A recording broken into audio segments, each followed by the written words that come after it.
Welcome to Stories for Sleep, a place where stories are told not to be quickly understood, but to soften the mind, slow the breath, and allow rest to arrive. If today your thoughts still feel noisy, if your mind keeps wandering and refuses to settle, then you are in the right place. The theme of this video is the most relaxing truths about mountains, helping you drift gently into sleep. Mountains may seem grand and distant at first glance, but through a deeper, quieter lens like the one Carl Gustav Jung once suggested. Mountains are not only rock and height, they are symbols of slow time, of patience, of movements that unfold over immense durations, quietly and without urgency. When we listen to the story of mountains, the mind learns how to slow down as well. At Stories for Sleep, we speak about science, nature, and the human mind in a gentle voice, deep enough to invite reflection, yet soft enough that you do not need to stay alert to listen. You do not need to remember anything. You do not need to try to understand. Just let the story flow past you like a small stream at the foot of a mountain. If you cherish these quiet moments, you may gently subscribe to Stories for Sleep so that each night a story can accompany your sleep. Now let your shoulders relax, slow your breathing, and let us begin the story of the mountains. When you look up at the night sky, you may have wondered, how vast is this universe? And within that vastness, how many galaxies exist quietly, each like a city of light, carrying billions of years of history? Yet the longer we look, the more a familiar paradox emerges. The sky appears calm, sparse, almost empty. From this sense of emptiness, the question, how many galaxies are there in the universe, begins to form. From Carl Jung's perspective, humans are not only searching for numbers, but for meaning behind the question. Counting galaxies is not merely an astronomical problem. It is a journey into the limits of human perception. We observe the universe from within a single galaxy, using eyes, brains, and intuitions, shaped for life on Earth, not for grasping infinity. In tonight's story, you do not need to remember vast numbers or complex terms. Instead, we will slow down together, listen to how scientists approach this question, and sense why there is no final absolute number for galaxies. Each method of observation, each definition, opens a new picture, richer, deeper, and more humble before the universe. You may begin to notice that the inability to finish counting galaxies is not a failure of science, but a sign of honesty. The universe does not need to be conquered by numbers. It is understood through the way we ask questions, and through accepting that some things always exceed intuition. Let this story become a gentle whisper before sleep. When you close your eyes, the galaxies remain silent, unhurried, asking nothing of you. And within that immensity, you may let your thoughts loosen, allowing your mind to drift among large questions without needing immediate answers, resting instead in the quiet comfort of being a very small part of an unimaginably vast universe. Part 1. The sense of emptiness. From within, there is a strange paradox that arises whenever humans gaze at the night sky. The longer we look, the more it feels as though there is nothing there. A deep black backdrop, a few scattered points of light, silence so complete it almost feels empty. No obvious movement, no sound, no visible signs of life. From the perspective of a small being standing on a quiet planet, the universe appears vast and sparse. That feeling is real, and it is also profoundly misleading. Carl Gustav Jung once said that humans do not see the world as it is, but as the mind is structured to see it. This is true not only of emotions and dreams, but also of how we perceive immense spaces. Our intuition evolved among forests, rivers, and human faces, not across millions of light years. And so when faced with the universe, that intuition quietly fails us. From inside a galaxy, the universe must appear empty, like standing in the middle of an ocean and concluding that Earth has no continents simply because all you see is water. When we are too close, we lose the whole. When we are deep inside a structure, that structure becomes invisible. Humans living deep inside a spiral galaxy hundreds of thousands of light years across are not equipped to see outside with natural intuition. This is not only an astronomical problem, It is a deeply psychological one. In Jungian psychology, there is the concept of the collective unconscious psychological structures so vast that the individual cannot perceive being inside them. What we feel instead is a vague emptiness, an unnamed space. But that emptiness is not absence, it is scale too large to be directly grasped. The universe is the same. When we look up and see few stars, we are not observing quantity, we are observing our own limits. Distance dims light, dust obscures vision, time stretches signals thin, and the brain accustomed to proximity quietly concludes, perhaps there is not much out there. That sense of emptiness can feel very sleep-like.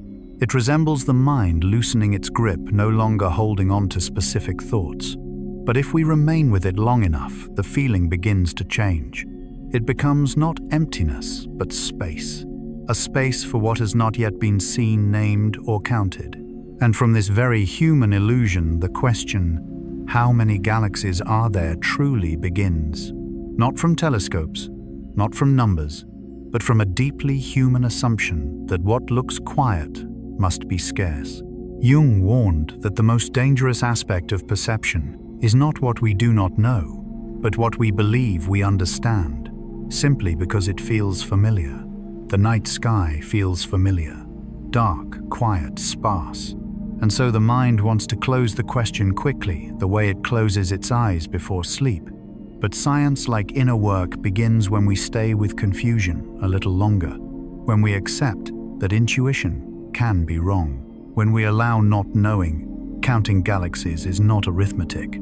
It is a lesson in epistemic humility. From the inside, everything vast can appear empty, and sometimes that emptiness is not absence at all, but a sign that we are standing near the heart of something immense. If the night sky feels quiet to you, if the universe seems still, let that feeling slow you down, because within that stillness, there may be far more galaxies than you ever imagined. And if we stay with that emptiness a little longer, something subtle happens. The emptiness no longer unsettles the mind, it calms it. A brain always searching for patterns, when it finds none, clearly begins to slow its activity. Like gazing at a calm sea, a vast desert, or a cloudless sky.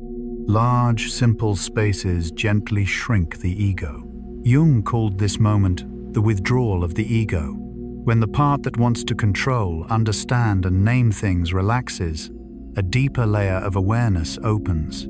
From this layer, the night sky is no longer a problem to solve, but a space in which the mind can rest.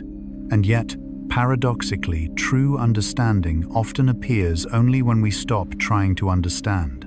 Many major errors in astronomy did not arise from lack of data, but from trusting first impressions.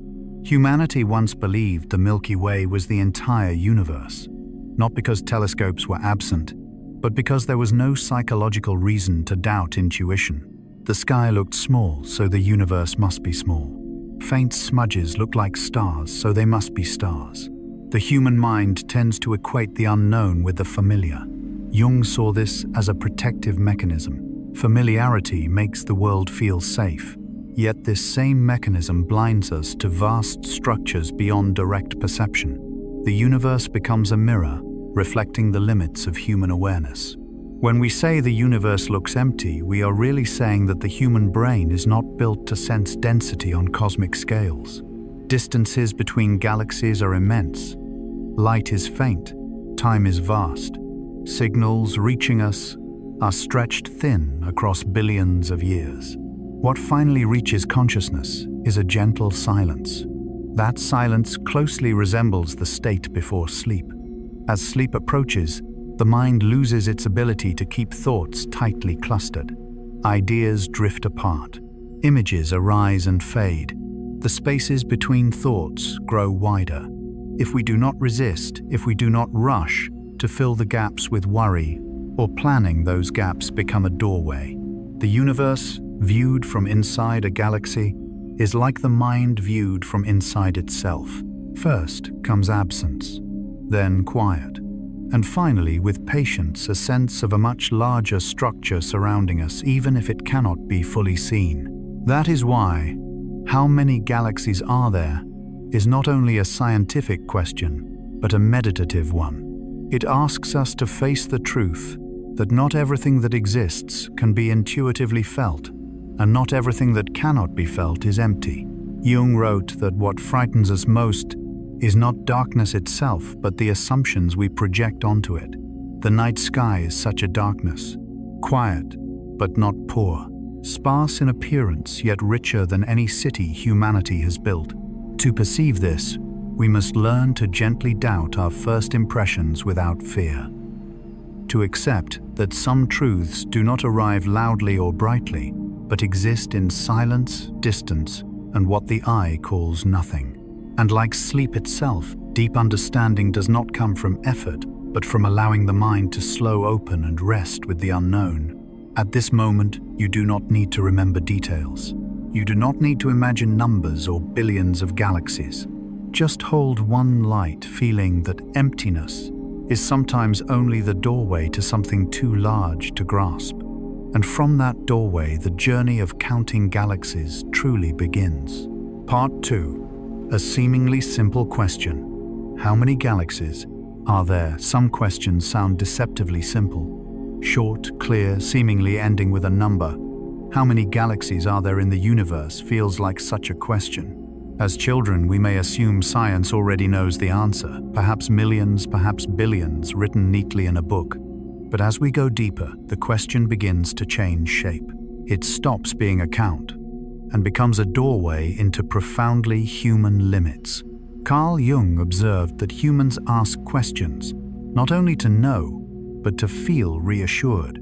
A clear number creates an illusion of control, the sense that even the vastest reality can be wrapped in familiar concepts. But the universe does not conform to psychological comfort, and this everyday-sounding question touches the deepest boundaries of perception. The first limit is light itself.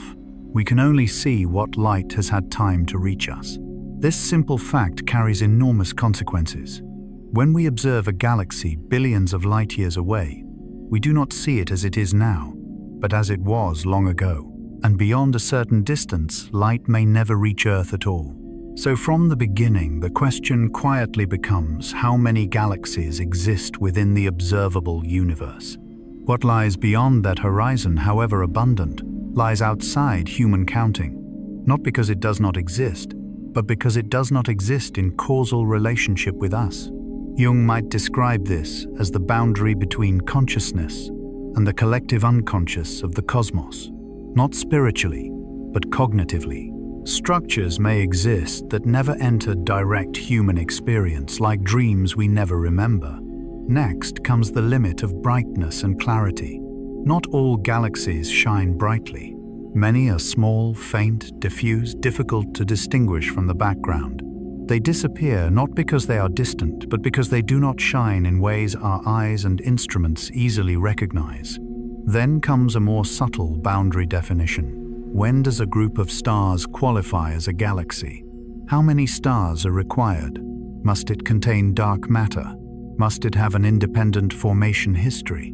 The line between a dwarf galaxy and a large star cluster is often blurred. Change the definition, and the total number changes. Counting galaxies is not like counting pebbles. It is more like asking how many thoughts have passed through your mind in a lifetime. Jung believed wisdom lies not in closing questions, but in tolerating uncertainty. Modern astronomy seeks not a final number, but increasingly honest approaches, statistics, models, deep surveys. Each estimate includes uncertainty. This is not scientific failure.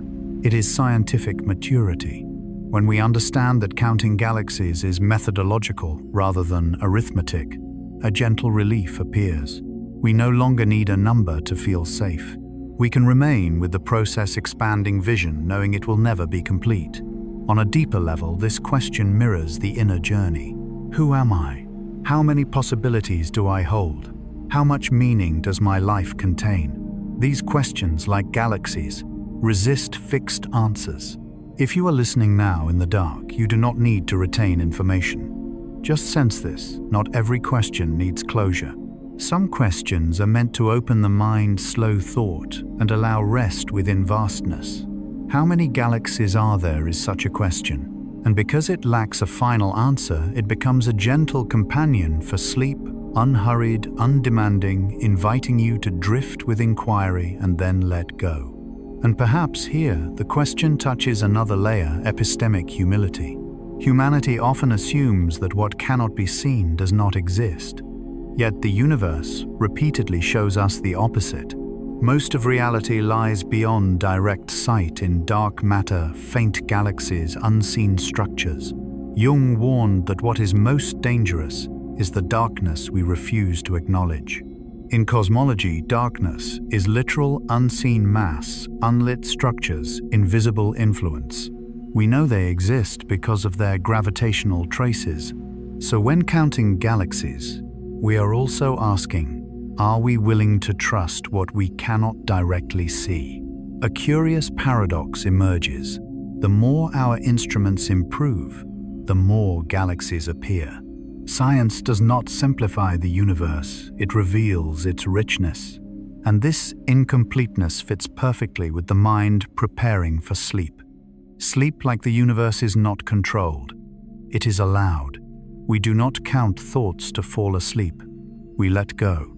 And in letting go, the mind enters a space like the observable universe limited, fading, partially unreachable, yet deeply real. So the galaxy question becomes a metaphor. We do not need to know everything. We do not need to close every issue. We only need to remember that we exist within something far larger than daytime worries. If now your breathing is slower, your thoughts softer, then the question has done its work. It did not give you a number. It gave you space. And in that space, sleep can arrive quietly, the way the universe exists, unimaginably crowded yet never loud. Part 3. Living inside the Milky Way and the blindness of proximity. Living inside the Milky Way is like living deep within an immense forest, without ever rising high enough to see its full shape. Each day we see nearby trunks, leaves at eye level, small gaps between branches, and the mind concludes. The forest may be sparse, not too vast, perhaps already understood, but being too close is precisely what blinds us. The Milky Way surrounds us completely. We are immersed within its structure, not observing it from outside. Light from hundreds of billions of stars does not reach us evenly. Along its journey, it is dimmed by dust, absorbed by gas, stretched by distance, distorted by perspective. The result is a night sky far quieter than reality. From Earth, the universe looks spacious, not dense. And intuition forms if we do not see it. Perhaps it is not there. But the universe does not obey intuition. Astronomy has repeatedly been misled by proximity. Early models of the Milky Way failed, not because of poor mathematics, but because dust obscured data. Astronomers measured carefully, but could not see through dust. Light was missing not because it was absent, but because it was blocked. This is a subtle lesson. Absence in perception is not absence in reality. Jung said, "Most psychological life occurs outside conscious light, not because it is weak, but because we lack the inner illumination to see it." Outer and inner universes mirror one another. Within the Milky Way, dust obscures half the stars from optical view. In the mind, buried memories and emotions distort self-understanding. We think we are simple. We are complex. We think the universe empty. It is rich with structure. Distance deceives quietly. Distant stars fade into near invisibility, yet still exist. Inwardly, old emotions fade similarly, not gone, just withdrawn. Perspective. Perhaps the most subtle factor shapes reality. From within the galaxy, we see a faint band. From outside, a vast spiral. But we lack that vantage. We infer, assemble fragments, and accept uncertainty. For Jung, uncertainty is not weakness, it is the condition for growth. When we release the demand for a complete picture, we learn to live with the unknown. And this leads gently towards sleep. Sleep is also living inside the mind. We do not control dreams, we drift. And in drifting deeper processes, work without conscious light. Just as understanding galaxies requires doubting first impressions, understanding oneself requires looking beyond what is most visible by day. What is unseen still exists. Now lying down, you do not need to see everything. Just knowing that much exists beyond awareness can feel deeply safe, because you do not need to control everything to rest. There is something curious when we stay close to something long enough, the mind stops questioning it. The Milky Way becomes background noise like a ticking clock, not gone, simply filtered out. The night sky feels calm not because it is sparse, but because the brain compresses information to survive. Consciousness simplifies the universe so we can live small daily lives. Jung noted that consciousness narrows reality to protect the ego. If we felt the universe's full magnitude at once, the ego would dissolve. So perception shields us not to deceive, but to sustain life. Living inside the Milky Way, we are obscured not only by dust and distance, but by perception itself. We mistake quiet for stillness. Yet the universe is not still, we simply cannot hear its breath. Like lying in a silent room while Earth spins thousands of kilometers per hour outside. Quiet is not absence of motion, it is perceptual limit. Observational bias is universal. We judge reality by what is close, familiar, visible. Counting galaxies requires learning to doubt intuition. The Milky Way is not the universe's center, but because we live inside it, it becomes central in perception, just as our own emotions feel larger because we inhabit them. Jung called this identification with perspective. Only when we accept we are within a larger system can understanding expand. This resembles the state before sleep. Consciousness fades. We accept gaps. We allow unfinished things, and the mind enters a deeper, gentler mode. Perhaps the deepest lesson of living inside the Milky Way is not astronomical but existential. We do not need full vision to rest. We do not need full understanding. There are structures holding us that we do not see in the universe and within ourselves. When you close your eyes, the sky remains. The Milky Way turns slowly. Distant galaxies persist unseen. Truth does not require witnessing.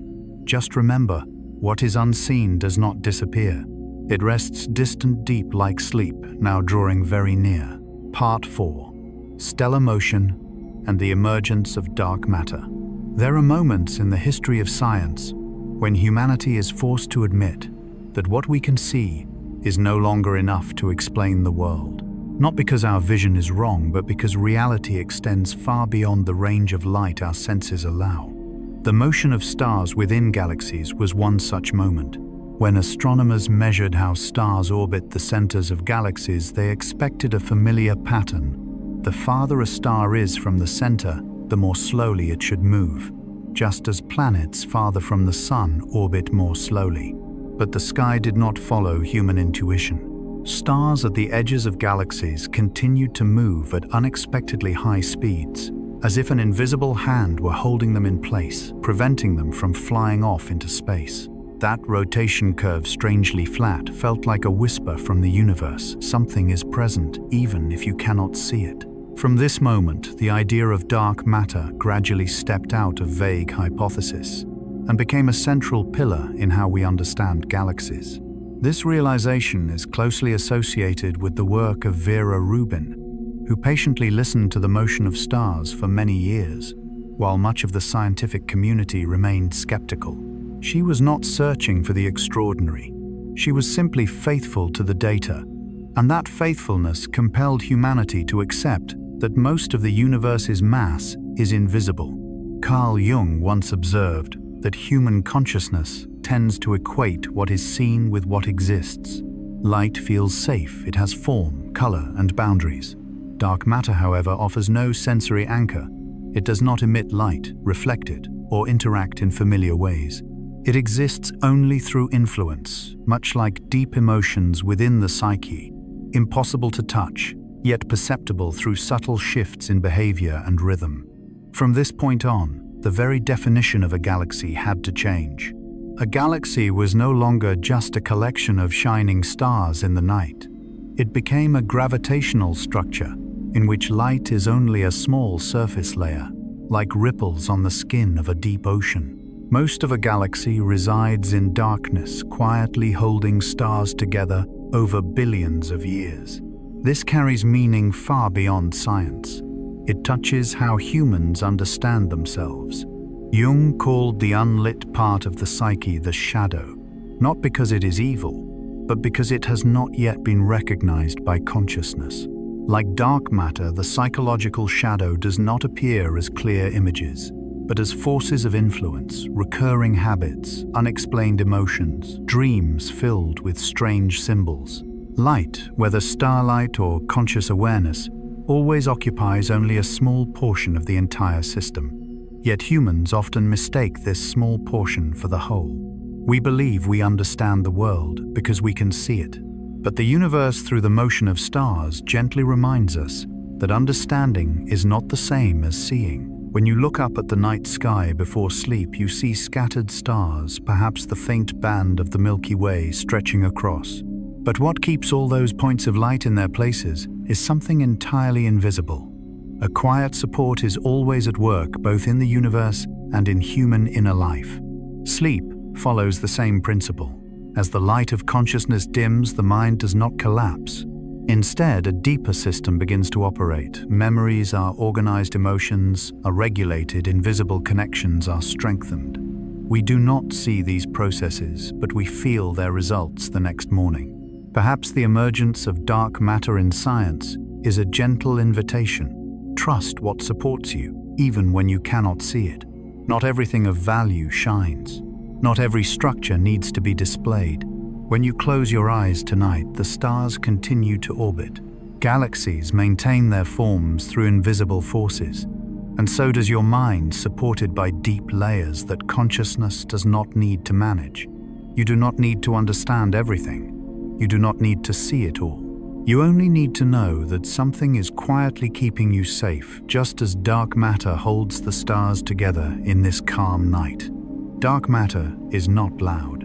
It sends no signal asking for attention. It does not demand recognition. And in this silence, it becomes strangely close to human inner life. In Jungian psychology, the most powerful forces rarely sit on the surface of consciousness. They reside deeper, invisibly guiding the entire system. If starlight is consciousness, then dark matter resembles the collective unconscious, formless, voiceless, yet decisive in shaping the structure of the entire psychological galaxy each person inhabits. Forgotten memories, unnamed emotions, patterns repeated across generations, these form an invisible mass large enough to bend the trajectory of a life. When scientists accepted dark matter, they did not suddenly see more of the universe. They simply became more humble before what they could not see. And that humility opened a deeper understanding. Jung similarly emphasized that psychological maturity comes not from greater control, but from the ability to listen to unclear inner depths. Seen through this lens, a galaxy is no longer static. It becomes a living system in which light is only a thin skin covering a far larger structure. The stars you see are expressions like speech, actions, social roles. What prevents everything from dissolving lies deeper, quiet, persistent, rarely illuminated. This also explains why people often feel empty when living only on the surface. Too much light can exhaust. Constant clarity can strain the nervous system. Sleep, by contrast, is the moment we allow ourselves to enter a safe darkness where nothing needs to be named, controlled, or understood. The night universe asks the same of you. It does not require counting stars or explaining motion. It simply invites you to be present in a space wide enough for the ego to soften. When the ego settles, deeper forces can do their work. Perhaps this is why dark matter brings reassurance rather than fear. Even unseen order exists. Even not fully understood structure supports. The universe is not chaotic as it appears, and neither is the human mind. As you lie still in the dark, breathing slowly, thoughts losing their sharp edges, you are doing what galaxies have done for billions of years, trusting invisible forces. Trusting that not shining does not mean lacking value. trusting that stillness can be safe. And in that moment, at the fading boundary between waking and sleep, you are no longer a small being trying to understand the universe. You are part of it, held by what does not need light to exist. If stars remain in their orbits because of dark matter, then your sleep is supported by deeper layers of the mind. You do not need to do anything. No more thinking, no more searching. Just let the darkness do its work. Part 5. The Milky Way is not a normal template. When humans first looked up at the sky and tried to imagine galaxies, a single image quickly took hold. Vast, luminous spiral arms balanced and slowly turning in the dark. This was the image of the Milky Way, our home, and it quietly became the standard for what a normal galaxy should look like. And here a deep misunderstanding began. In Carl Jung's psychology, humans tend to place the familiar at the center and unconsciously use it to judge the whole world. What is close feels universal. What stands out feels representative. What shines feels important. And the Milky Way, large, bright, beautifully structured, fell perfectly into this perceptual trap.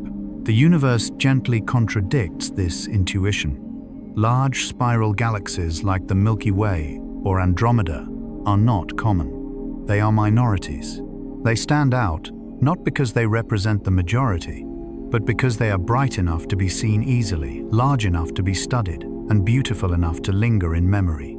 The universe, like the psyche, does not favor what is prominent. It simply allows prominence to be noticed more easily. Most galaxies in the universe are dwarf galaxies, small, faint, diffuse, sometimes barely luminous at all. They have no clear spiral arms. They create no spectacular images. They exist quietly, like untold stories, unnamed emotions, and because of this, they are easily overlooked.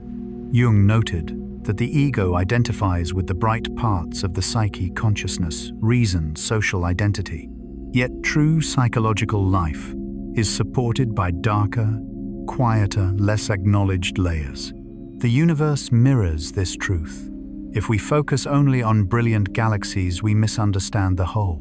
The intuition that big means many and bright means common serves us well in daily life, but applied to the universe or to the inner world, it misleads. Counting galaxies must therefore begin with humility, lowering trust in one's intuition, accepting that what is easy to see is not necessarily what is most abundant, accepting that beauty is not always typical, accepting that truth often hides in dim regions. This lesson applies equally to inner life. Strong emotions, vivid memories, clear narratives dominate consciousness. But most psychological life unfolds in quieter layers: habits, vague feelings, subtle reactions. If we look only at the bright galaxies within, we will not understand how life truly operates. The Milky Way is not a normal model. It is simply a familiar one, and familiarity has the power to mislead. In the darkness of space, billions of small galaxies drift without needing to be seen. They do not need to be central to matter. They do not need to shine to be held within the gravitational web. They only need to exist in their place within the larger network.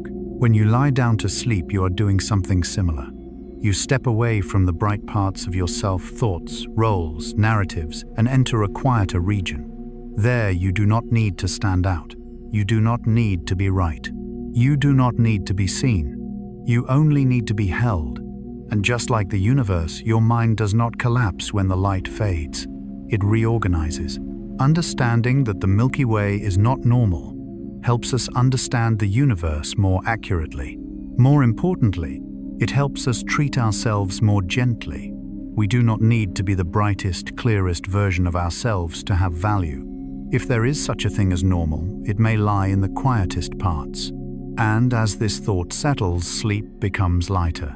When humans treat the Milky Way as a template, another subtle pattern emerges. We begin to judge the small as unimportant, the faint as negligible, the unimpressive as disposable. This is not only an astronomical error, but a deep psychological pattern that shapes how we view ourselves and others.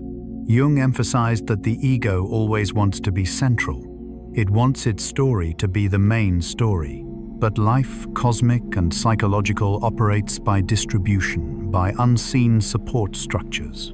Dwarf galaxies rarely appear in popular imagination. They lack symmetry, spectacle, clear narrative. They simply hold matter, gravity, history. And this quiet existence prevents the universe from being empty. Remove them, and cosmic structure collapses. Remove small emotions, unnamed moments, uneventful afternoons from inner life, and the psyche becomes poor and unbalanced. Counting galaxies thus becomes a lesson in humility. We must learn to count what does not want attention, what does not shine, what does not announce importance.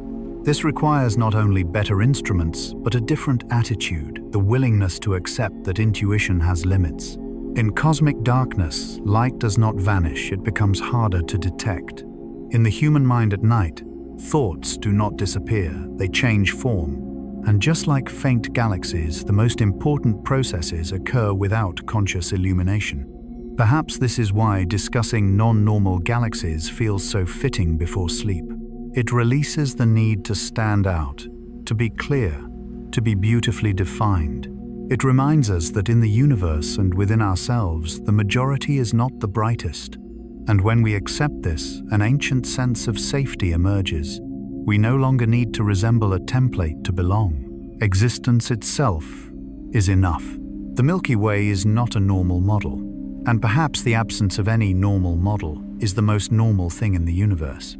Let that thought remain as your eyelids grow heavy. No need to remember details. Just allow the quiet humility of it to spread like faint light from a distant galaxy, never dazzling yet enduring. And in that still space, sleep arrives not as interruption, but as a natural continuation. Part 6. Close Neighbors Andromeda and the Illusion of Similarity. Under the night sky, when humans first realized that faint smudges beyond the Milky Way were not clouds or illusions, but other galaxies, a quiet sense of familiarity emerged. Andromeda, the nearest large galaxy, looked like home. It had a spiral disk, a bright core, graceful arms turning slowly in darkness. And that resemblance planted a deeply human illusion. If our closest neighbors look like this, perhaps the rest of the universe does too. This is a profound psychological reflex. Carl Jung noted that the mind seeks familiar patterns to create safety. Familiarity softens anxiety before immensity. When we look at Andromeda, we see not just a galaxy, but a comforting reflection of where we live. And from this, a quiet bias forms. We use what is close and clear as a standard for all reality. In science, this is called the small sample effect. When data is limited, the mind generalizes too quickly. Early astronomy used nearby bright spirals as representatives of the universe. But the universe is not designed to be representative. It is designed to be diverse. The first major correction came from understanding distance.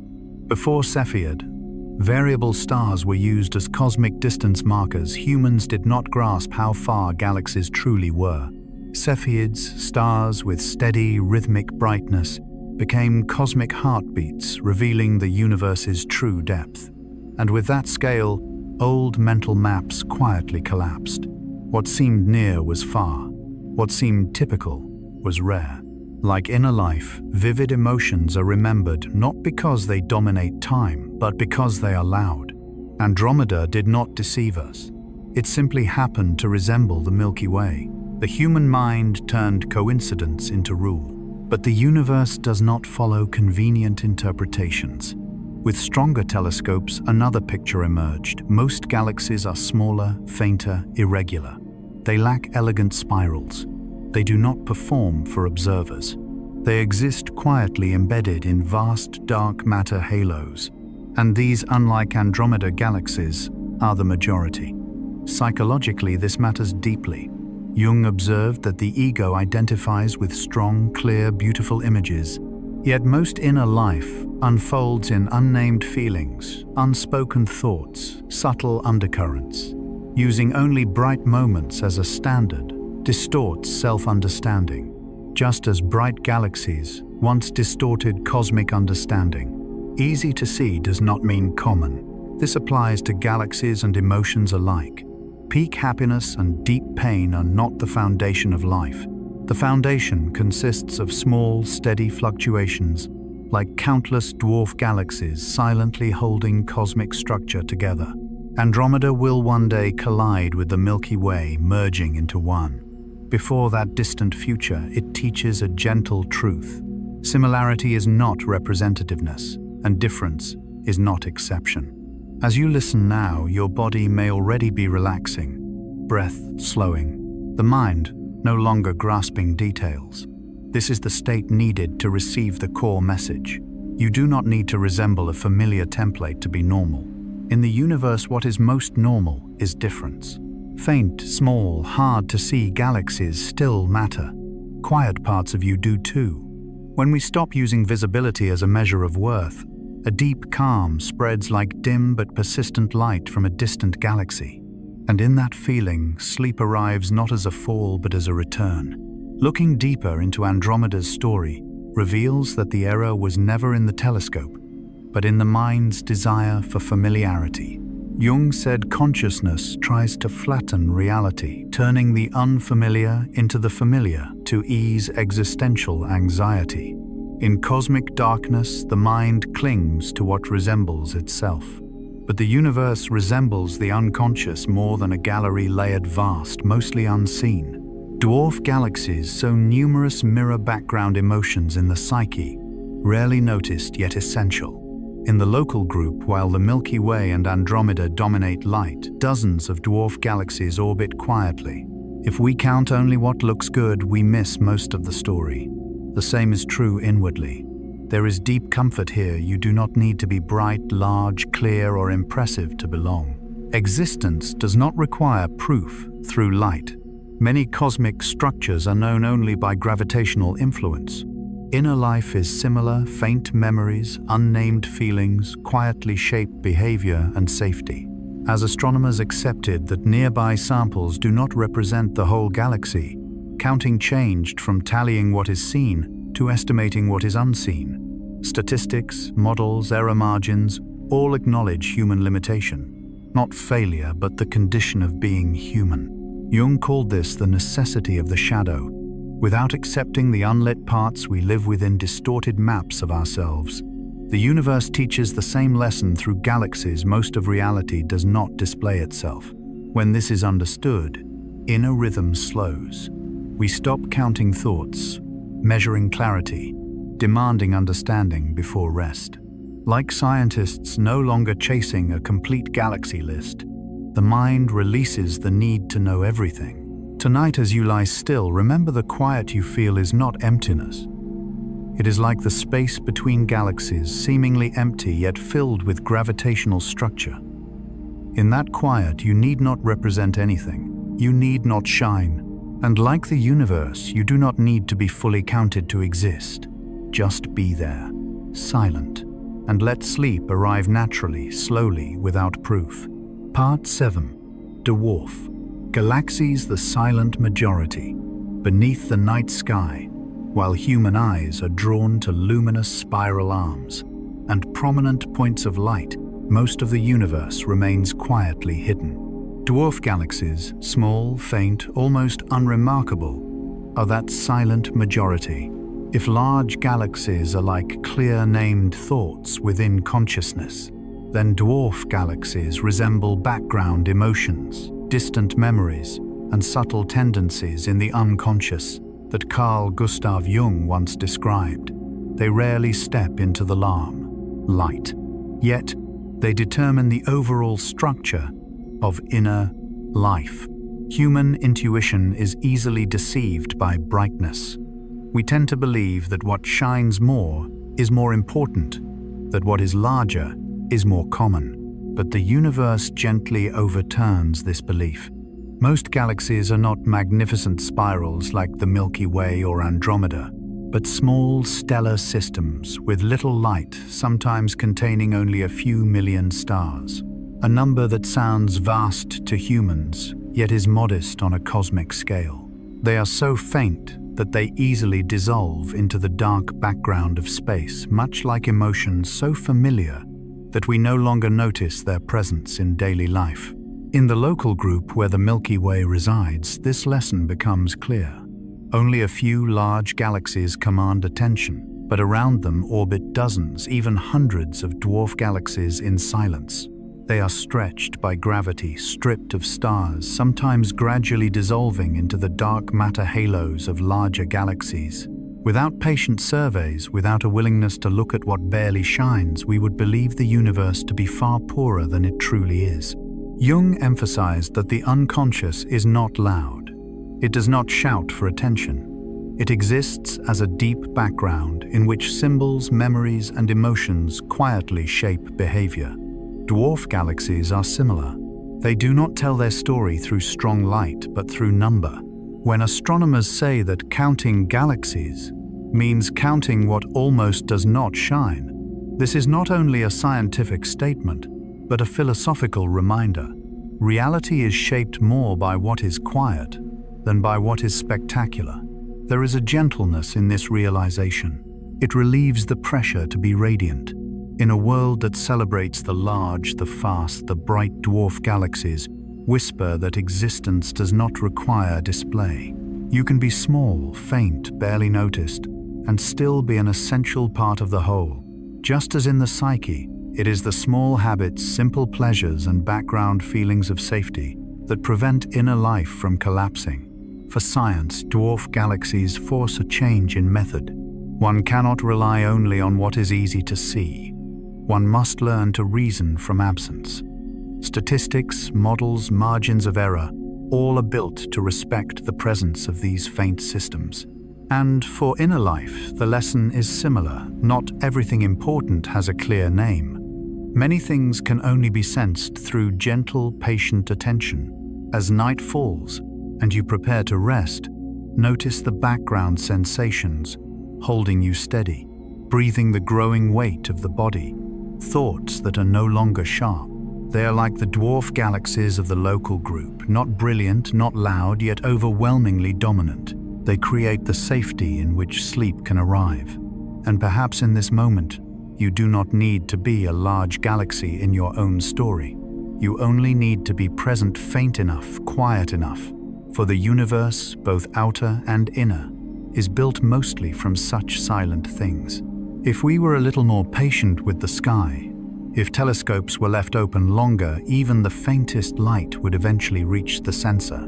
Dwarf galaxies do not disappear because they do not exist.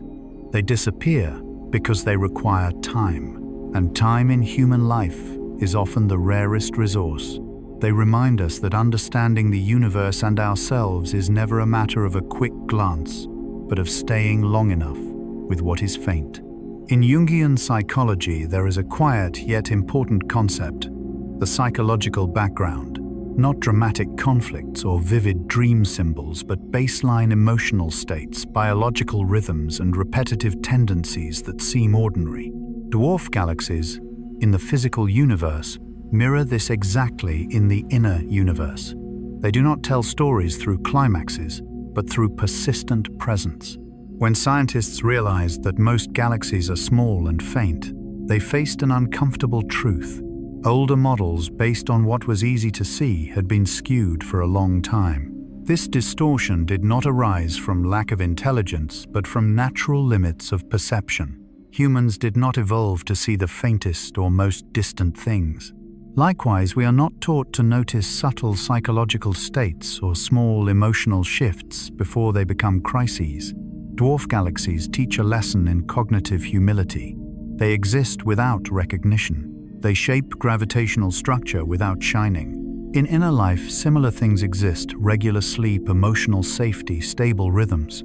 They do not feel special, but when they are absent, the entire system begins to shake. There is a gentle paradox here. To count more, humans must accept less light. To understand more, we must slow down, lower expectations, and allow what is inconspicuous to appear. The universe does not reward haste. It responds with richness when we are willing to listen. And at night, when you close your eyes, the mind begins to do the same. Big thoughts fade. Loud questions retreat. What remains is background sensation, breath, body weight, the simple presence of being. This is when the dwarf galaxies within you take over. No effort required, no proof needed, just being. If the universe is made mostly of silent galaxies, then perhaps your peace is made from moments like this, when nothing special happens yet everything functions as it should. And in that deep ordinariness, sleep finds its way. You do not need to see the entire sky.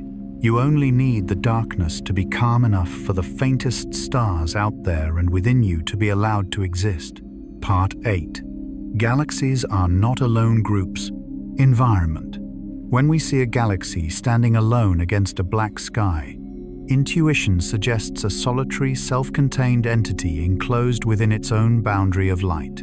But the universe, like the human psyche, rarely operates in such isolation. In reality, galaxies are almost never alone. They are born, exist, and change within groups, clusters, and overlapping gravitational networks where every movement arises from relationship.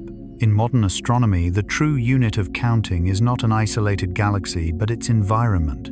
A galaxy in isolation evolves very differently from one surrounded by dozens or hundreds of neighbors. In galaxy groups, gravity constantly pulls, stretches, distorts, shapes, strips, gas, and sometimes dissolves entire stellar structures. Galaxies do not simply exist. They collide slowly in dances lasting billions of years. Some galaxies are torn into thin stellar streams like memories stretched within dreams. Some small galaxies are consumed entirely, not in violent moments, but through gradual erosion. And some galaxies die, star formation ceases, young light is no longer born, only old stars drifting toward fading. They do not vanish at once, but leave the active flow of the universe. The problem arises when humans try to count. Is a galaxy torn into fragments still a galaxy? Is a bare gravitational core without gas or new stars still worthy of the name? Or is it merely a remnant, a ghost of something that once existed? The answer lies not in numbers, but in definition. And definitions, as Jung noted, always reflect how we see the world, outer and inner alike. In Jungian psychology, the ego never exists in a vacuum. It is shaped by family, society, culture, and the collective unconscious. An absolutely isolated human exists only in imagination. Likewise, a completely isolated galaxy is nearly non-existent. Every structure bears marks of relationship, collision, mutual influence. And as in human psychology, parts of identity may dissolve, be absorbed, or pushed to the margins over time. Dead or dissolving galaxies remind us that loss is not always dramatic. Sometimes an ending is simply the absence of new creation. In inner life, this corresponds to periods when emotion no longer moves, meaning is no longer regenerated. Jung called these periods symbolic droughts, not psychological death, but invitations to deeper restructuring. When astronomers debate whether gravitational remnants should still be counted as galaxies, they face the same question humans face when looking at themselves. Are we still ourselves? When we lose what once defined us, the universe offers no final answer. It shows only that all forms are temporary, all structures subject to rewriting by environment. Strangely, this realization brings gentle comfort before sleep. If even galaxies do not need to strain to exist independently, then humans need not isolate themselves in the idea of self-sufficiency. You are allowed to dissolve into shared rhythms, to loosen rigid ego boundaries, to rest in the thought that your existence, like a galaxy, is upheld by invisible connections. At night, as consciousness settles, you do not need to count yourself. No need to define what you are, how much remains, or what is left. Like galaxies in groups and clusters, you are drifting within a larger gravitational field, where every collision, remnant, and transformation belongs to a long, slow, compassionate story of the universe. Looking deeper into galaxy groups reveals another truth: the universe does not favor stability. All structures negotiate continuously with their environments. A galaxy entering a dense cluster loses its cold gas, the fuel for star formation. It becomes quenched not by choice but because the environment no longer allows light to speak. Seen through Jung's lens, this mirrors psychological environments that suppress creativity and emotion, not because the individual is flawed, but because the surrounding field has changed. Jung insisted that psyche cannot be understood apart from context, just as a galaxy cannot be understood apart from its group. In large clusters, massive central galaxies act like psychological cores absorbing material and history. Around them orbit numerous faint satellite galaxies, easily stripped and dissolved. When astronomers count galaxies, they ask, does a nearly destroyed system still count as one? This question reflects a deeper issue. Where does identity end? In Jungian psychology, ego is not the whole person. When parts dissolve through crisis or transformation, the person does not disappear, they reorganize. Likewise, a tidally stripped galaxy becomes another form of existence, fainter, harder to identify yet still present in the shared gravitational field. Thus, counting galaxies is never neutral. It depends on whether we are willing to see weak, faint, unimpressive forms of existence. Dwarf galaxies, stretched remnants, nearly non-luminous structures, all challenge the habit of trusting only what is clear and bright. Jung said the most important parts of the psyche lie in darkness, in the unconscious, in what is hard to access. The universe reflects this truth. Most galaxies are not like spectacular images. They are quiet, faint, known only through gravitational influence. Yet they form the true majority. Listening to this before sleep, you need not remember terms or numbers. What matters is the permission not to shine in order to count, to exist within relationships and influence, without proving worth through brightness. At its deepest level, the universe measures not brilliance but connection. And within that connection, even the faintest galaxies, and even you in this quiet moment, are valid parts of a larger whole. You do not need to shine right now. You only need to be here, and that is enough. Part 9. Time changes the numbers from the perspective of modern cosmology. Time is not merely a silent flow, but an unseen force reshaping every number humans try to grasp. When we ask how many galaxies exist in the universe, the answer is never fixed. A young universe and an old universe do not share the same form, rhythm, or number of galaxies. In the early universe, hot, dense, and turbulent space was filled with countless small, faint, fragile galaxies like newly sprouted life, abundant but unformed. These young galaxies did not exist to remain still. They moved, interacted, stretched, and gradually merged. Over billions of years, small structures collided and fused into larger, heavier, slower galaxies. Thus, as time passes, the number of galaxies decreases not because the universe becomes poorer, but because it becomes more condensed. Many galaxies disappear from the count, not by being erased, but by becoming part of something larger and deeper. Seen through Jung's lens, this process holds symbolic meaning. Jung emphasized that the psyche is not fixed. In youth, the soul contains many fragments, scattered emotions, unintegrated roles, unconsolidated identity. Over time, through contact with the world and the self, these fragments merge. The mature person contains fewer pieces, but greater depth. Reduction in number is not loss, but accumulation of experience. Thus, when we count galaxies now, we count a universe shaped by billions of years of merging. But if we ask how many galaxies have ever existed, the number becomes immeasurable. This is the paradox of cosmic counting. Counting the present never reflects the whole past. Every number is framed by the moment of observation. In the slow rhythm of a bedtime story, this brings gentle comfort. Not everything that existed must appear now to have mattered. Some things have dissolved into foundations of the present. Like memories, emotions, or former selves, they do not vanish, they transform. Time in universe and psyche alike does not erase, it restructures. Therefore, all scientific numbers are temporary slices of a longer process. No number is eternally correct, only correct at the moment asked. Realizing this softens the need for absolute certainty, allowing a gentler relationship with reality. As you listen at night, notice that you too drift within such a flow. You today are not who you were, nor must you match who you will become. Each moment is a different count of you. And like the universe, you do not need to preserve quantity to preserve value. You only need to keep moving slowly in your own rhythm. There, where time softens, numbers' pressure dissolves. No need to define complete or conclude.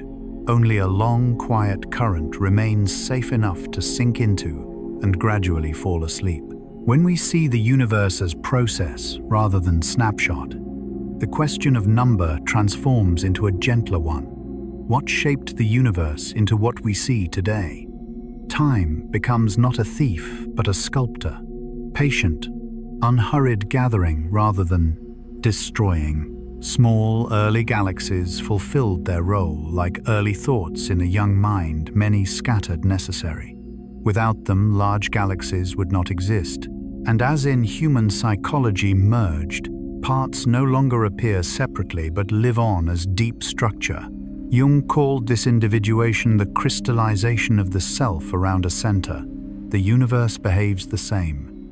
Merging creates stability but reduces surface richness. To modernize, the universe may seem sparser, yet this is only true numerically.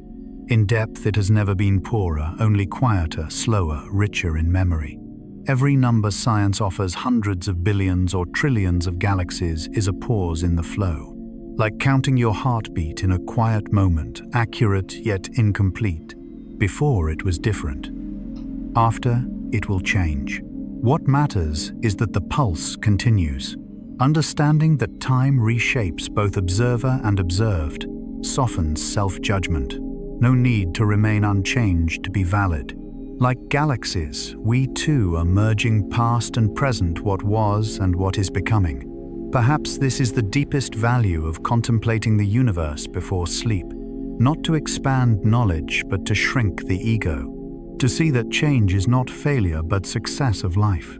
What can no longer be counted separately has not lost meaning, it has joined something larger. As this thought settles, the body loosens naturally. No more questions, no more counting. The universe continues its work as you rest quietly, precisely, without requiring your attention. You only need to be here, letting time do its work. And when sleep arrives, it is simply another merger, where consciousness dissolves briefly into a wider, quieter, safer flow. Part 10. Definition. When is something called a galaxy? From Carl Gustav Jung's perspective, every act of definition is deeply human. A way consciousness tries to draw boundaries around a reality that is vast, fluid, and unwilling to stand still. When science asks, when is something called a galaxy? The question reaches beyond astronomy into a deeper issue of the mind, the boundary between what is and what is named. In the universe, there are no labels, no nameplates attached to faint clouds of stars drifting through darkness. There are only structures held together by gravity, invisible halos of dark matter, and formation histories spanning billions of years. But when humans observe, we must ask what qualifies as a galaxy. And here, uncertainty begins. A galaxy in modern terms is not merely a collection of stars. It must possess sufficient gravitational binding, usually a dark matter halo, and often a distinct star formation history. Yet even these criteria are not absolute. Some objects meet them partially, but not completely. These gray zones make the universe feel alive, much like Jung's unconscious, which cannot be neatly divided into conscious or shadow. The boundary between dwarf galaxies and faint star clusters illustrates this. Some structures contain tens of thousands of stars resembling globular clusters, yet move as if embedded in dark matter. Defined by light, they fail. Defined by dynamics, they succeed. So what are they? The answer depends entirely on the definition chosen. And when definitions change, numbers change. An object counted as a galaxy under one framework disappears under another. Thus, counting galaxies becomes not objective inventory, but a quiet philosophical exercise. Are we counting reality or our way of seeing it? Jung said, What we see depends mainly on what we look for. When we search for large, bright, structured galaxies, the universe appears sparse but dramatic. When we expand definitions to include faint, small structures, the universe suddenly becomes crowded. Not because the universe changed, but because our gaze did. This reflects deeply inward. How many parts of ourselves are named as ego? How many are dismissed as shadow? How many remain unnamed and unnoticed? If we only acknowledge clear, strong emotions, the psyche seems simple. When we include vague sensations, small impulses, and unformed memories, the psyche becomes richer and harder to count. The universe does not care about classification. Faint star clouds continue orbiting dark matter halos regardless of names. Their existence does not depend on labels. Labels only reassure observers. Before sleep, you need not hold on to any definition. Let the thought drift. Some things exist without needing names. Some structures endure despite faintness. Some parts of the universe and of you do not need counting to matter. When consciousness releases the need to classify, the mind rests. No need to decide what qualifies. Everything may simply be where it is within a larger order that needs no signage. Boundaries soften like the universe when viewed from far enough away. You may let the question, "When is something called a galaxy?" dissolve into the darkness behind your eyelids. It does not require an answer. Like a small star, faint yet stable, it can remain without shining brightly. And when sleep arrives, it too needs no definition. It only asks permission to fall gently, without counting, without naming, simply being. As we go deeper into definition, we see that science itself carries human anxiety about ambiguity. Each definition reflects not only knowledge but tolerance for uncertainty. Once, brightness alone sufficed. Later, dark matter redefined structure. Then, faint systems challenged that definition again. Jung warned against confusing maps with territory. Galaxy is a word, not a physical border. If criteria change tomorrow, galaxy counts change, but no stars vanish because of it. Reality remains. Only the story changes. This mirrors self-definition. When is an emotion sadness? When does an experience become trauma? Boundaries lie in language, not nature. In sleep, boundaries fade. Dreams need no definitions. They allow contradictions to coexist. And perhaps listening to stories of unnamed galaxies invites your mind to do the same, to release classification. No need to know how many galaxies exist. No need to know where borders lie. The universe and your mind is richer than what can be named. That richness is quiet, expansive, patient.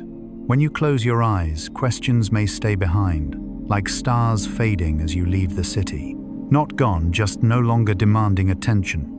In that gentle darkness, you do not need definition or inclusion. You only need rest, like a quiet structure in a vast universe, existing even when uncounted. Part 11. Observational limits, time, and the cosmic horizon. From Carl Gustav Jung's perspective, observational limits are not only astronomical concepts, but deep metaphors for the human mind. When we look at the night sky, we think we are seeing space, but we are really looking back in time. Every point of light is an ancient message sent millions or billions of years ago, only now reaching our eyes. That light carries the universe's memory, much like distant memories, unexpectedly surfacing in a gentle dream. To look far into the universe is to look into the past, and this carries a quiet truth: we never see the universe as it is now. Everything we know arrives late. Just as in understanding ourselves, we are always a step behind our emotions. Jung emphasized that consciousness follows the unconscious. We see only what has traveled far enough to reach awareness. Then there is an invisible but absolute boundary, the observational horizon. Not because telescopes are weak, but because space itself expands. Some regions move away faster than light can reach us. Their light will never arrive. They exist fully, brilliantly, yet forever beyond sight. In Jungian psychology, this resembles what cannot be made conscious. Not every part of the psyche can be illuminated.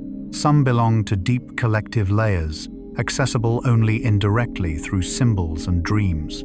Invisibility does not negate existence. It creates depth. Thus, when science says that numbers apply only to the observable universe, this is not weakness. It is honesty. It acknowledges limits. Jung saw acceptance of limits as maturity. Only by relinquishing omniscience does the illusion of control soften. There is quiet beauty in the idea that some galaxies will never be observed. They need no audience. They exist like silent thoughts as sleep approaches, unnamed, unanalyzed, yet sustaining the system. Listening before sleep, you are invited to do the same. Release the need to see everything. Some parts of you, like parts of the universe, may remain beyond awareness. They do not vanish because unseen. They simply exist in another rhythm. When you allow darkness without pushing it away, the mind softens. Like the night sky, not empty but deep, not silent but whispering. You need not go farther. The light needed for your sleep is already here, gentle and sufficient. The phrase observable universe is also a way of living. Modern exhaustion often comes not from knowing too little, but from trying to know everything. The universe allows darkness as part of order. Jung believed balance arises not from eliminating shadow, but from granting it a rightful place. Unobservable galaxies resemble unnamed experiences within us, unseen yet shaping structure. Their invisibility is their quiet power. There is a gentle paradox: the deeper we look, the more we realize what cannot be seen. Scientific progress expands the unknown. Psychological maturity does the same. Consciousness grows not by conquest, but by making space. Counting galaxies becomes a contemplative act. Not how many, but from where am I asking? The observer's position defines what can be seen. When you close your eyes, the world disappears from sight yet does not cease to exist. In darkness, the nervous system reorganizes memories, integrate emotions, settle. Sleep, like the cosmic horizon, is a natural boundary where consciousness rests and deeper layers take over. The universe reveals itself gradually at its own pace. And perhaps its gentlest lesson is this: not everything needs to be seen immediately. Some things need only be trusted. In the quiet of night, the idea of unseen galaxies becomes comforting. They remind you that the world is larger than what you carry. Some things function well without conscious control. As that thought settles, the mind releases. No more answers, no more numbers, just the gentle permission not to know and to be safe. There, within accepted limits, sleep arrives not as loss but as return. Part 12. Fading and surface brightness. There are things in the universe that do not disappear because they are distant, but because they do not emit light in the way we are accustomed to seeing.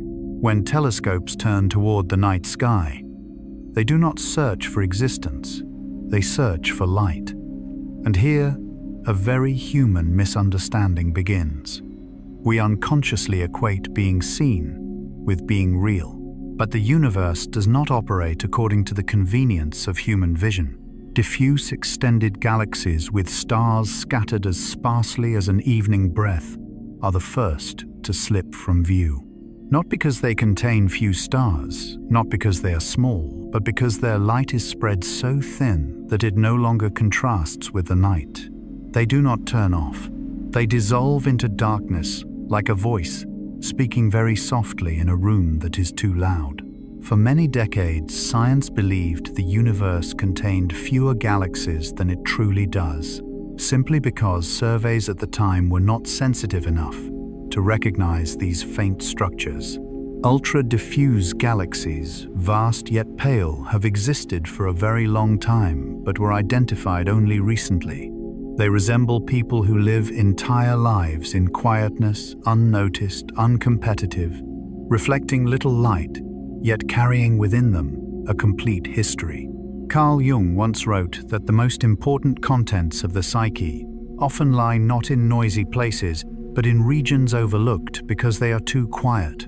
The universe is the same. Galaxies that refuse to shine remind us that presence does not require brilliance. Some forms of existence choose to spread out to dissolve rather than to concentrate and dazzle. And precisely for that reason they are the easiest to miss. Surface brightness, a concept that seems purely technical, is in fact a profound metaphor for how humans perceive the world. We easily recognize what is concentrated, sharp, and clearly bounded, but we struggle to sense what is diffuse, spread out without emphasis. This is true for galaxies and true for emotions. Lingering sadness, nameless fatigue, or a pervasive sense of emptiness are often overlooked, not because they are unimportant, but because they are not bright enough to draw attention. Counting galaxies in this context is no longer a question of quantity but of sensitivity. The more refined the telescope, the more crowded the universe becomes. Not because the universe creates more, but because we learn how to see better. This mirrors the inner journey of human beings. As we become more attuned to ourselves, we begin to notice parts once dismissed as nothing at all. The tiniest vibrations, the lightest fragilities, memories thought to have faded. There is a deep gentleness in this thought. The world is not as impoverished as we imagine. We simply have not been quiet enough to see it. Faint galaxies do not vanish.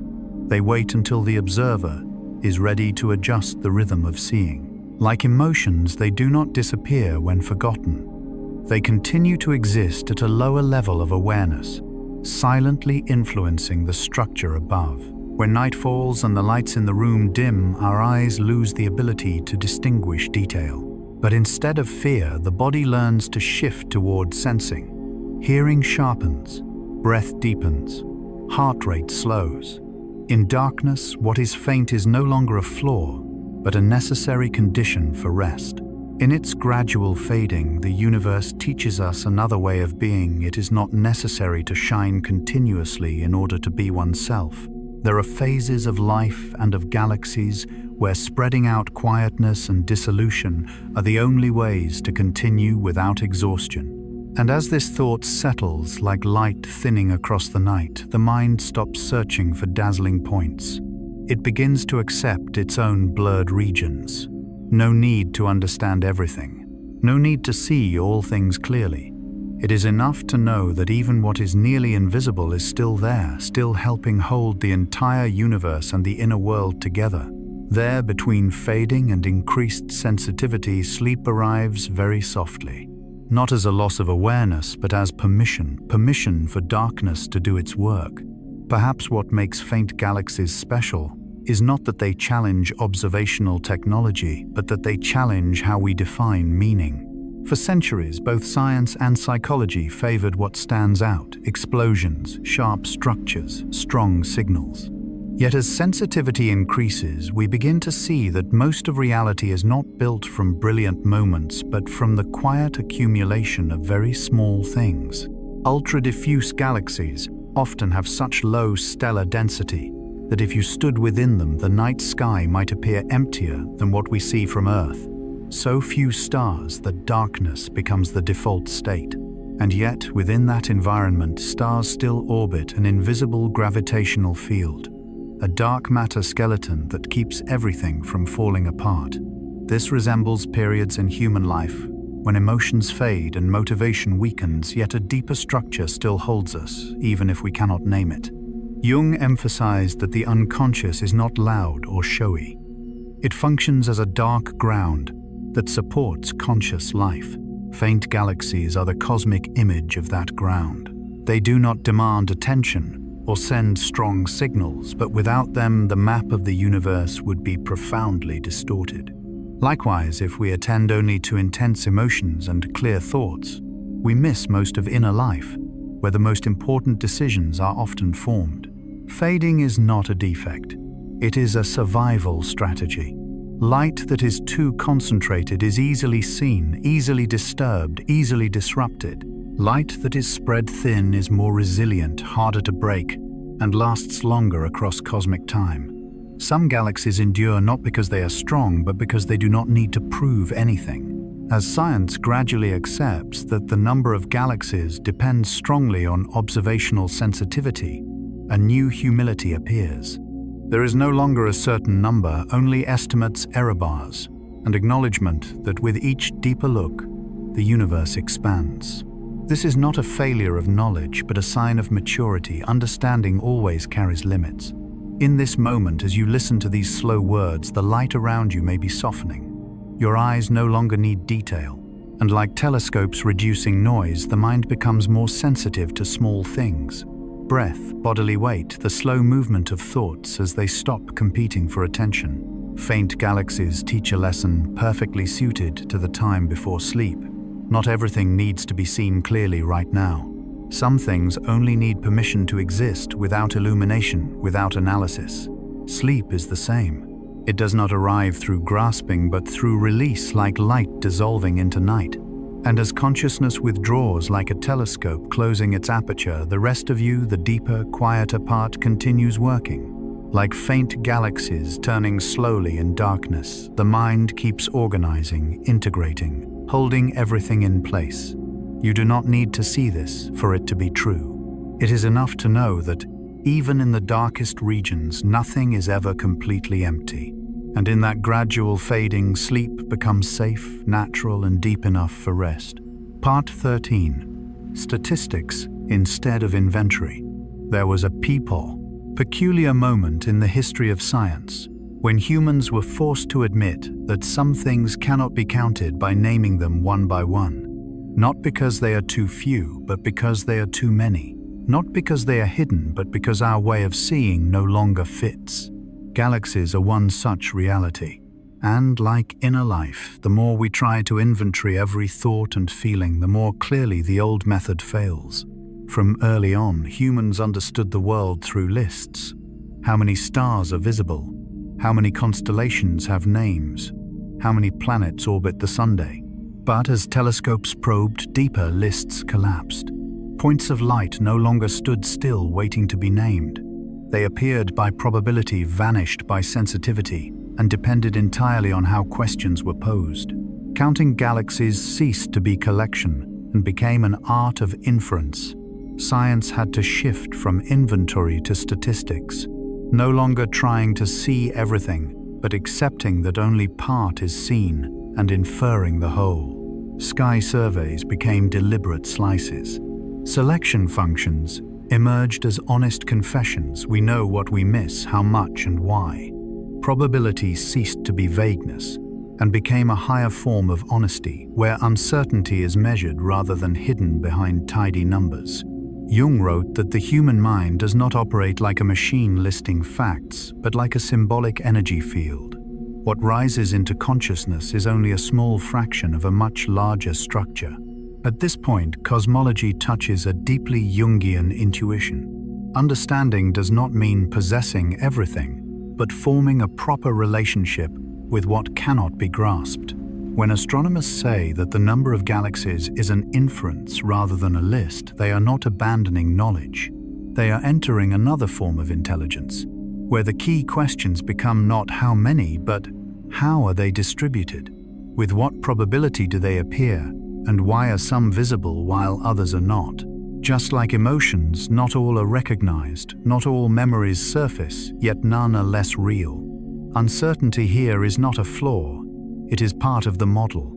Every number carries an error bar, every estimate a confidence interval.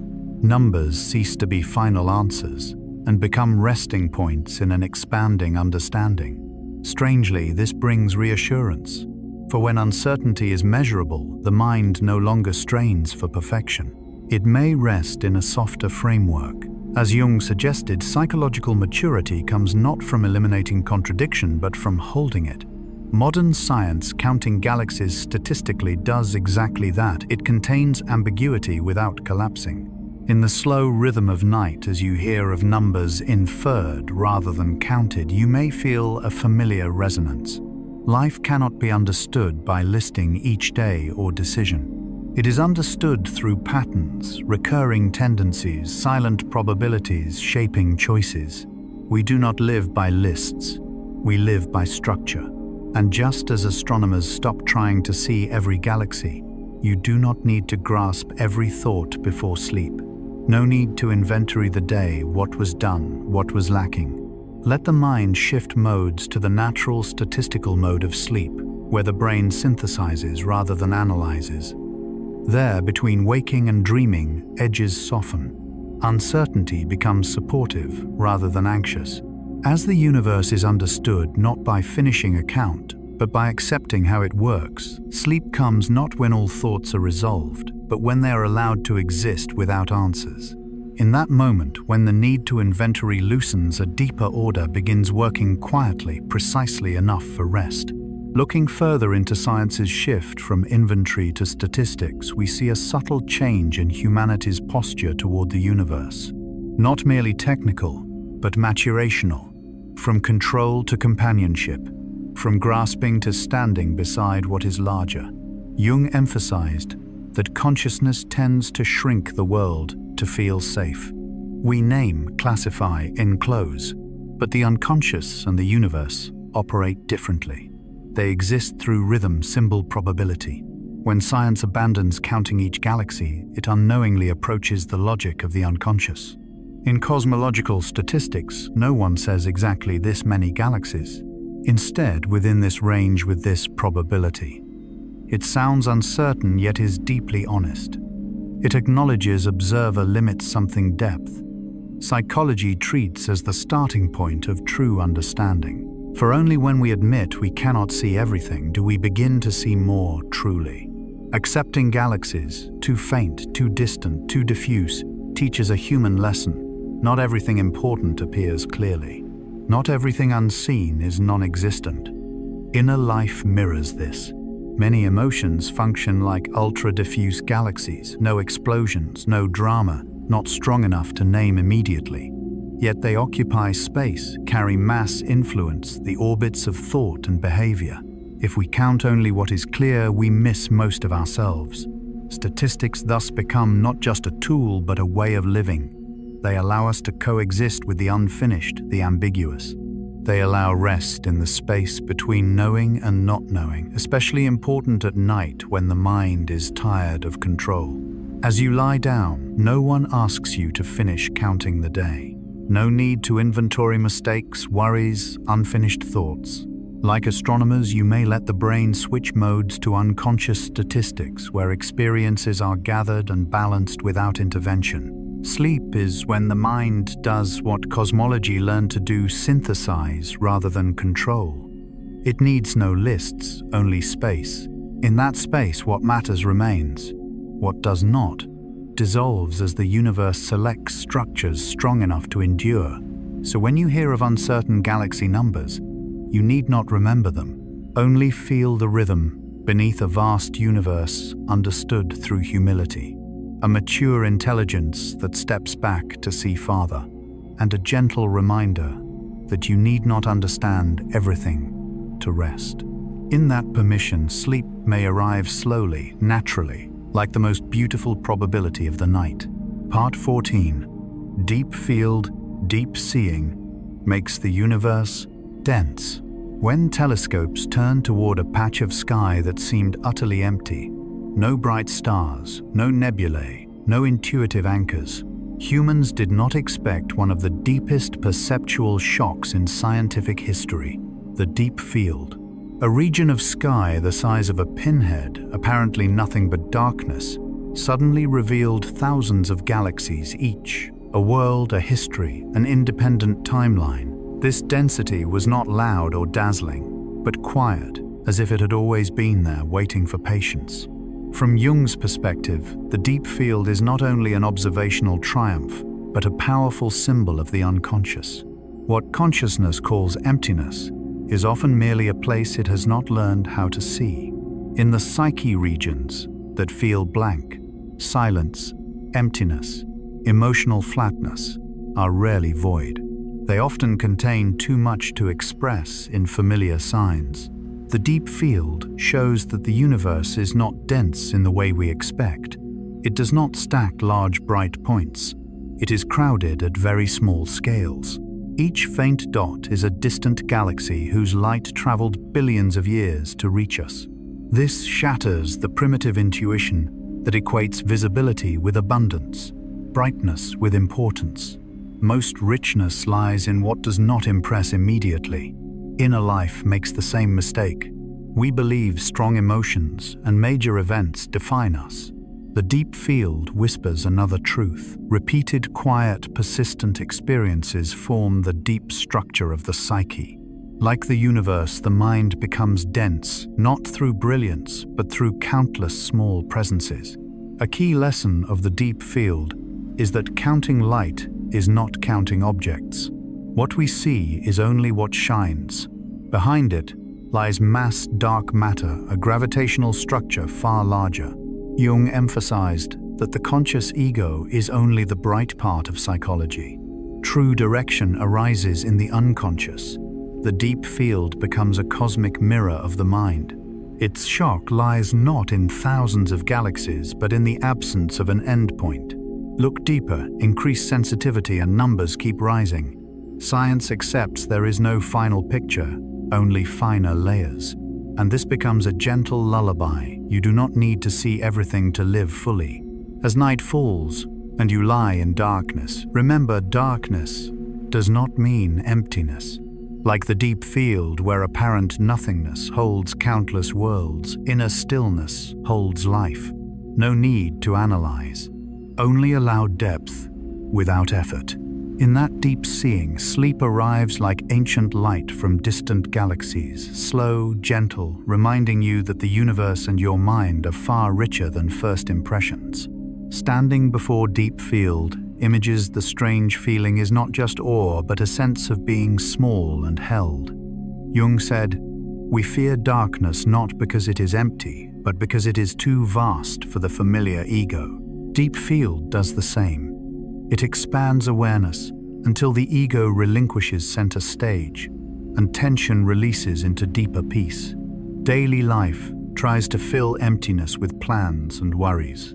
Deep field teaches the opposite. Emptiness does not need filling. It needs deeper seeing. Before sleep, when daytime stories loosen, another space opens. Jung called this the thinning boundary between consciousness and unconsciousness. Fragmented images and nameless feelings resemble faint galaxies in the deep field. No demand to be understood, only allowed. That permission lets the nervous system rest. Deep field also reminds us that density does not require noise. The universe can hold hundreds of billions of galaxies and remain silent.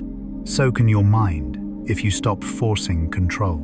True quiet is not absence of content, but absence of coercion.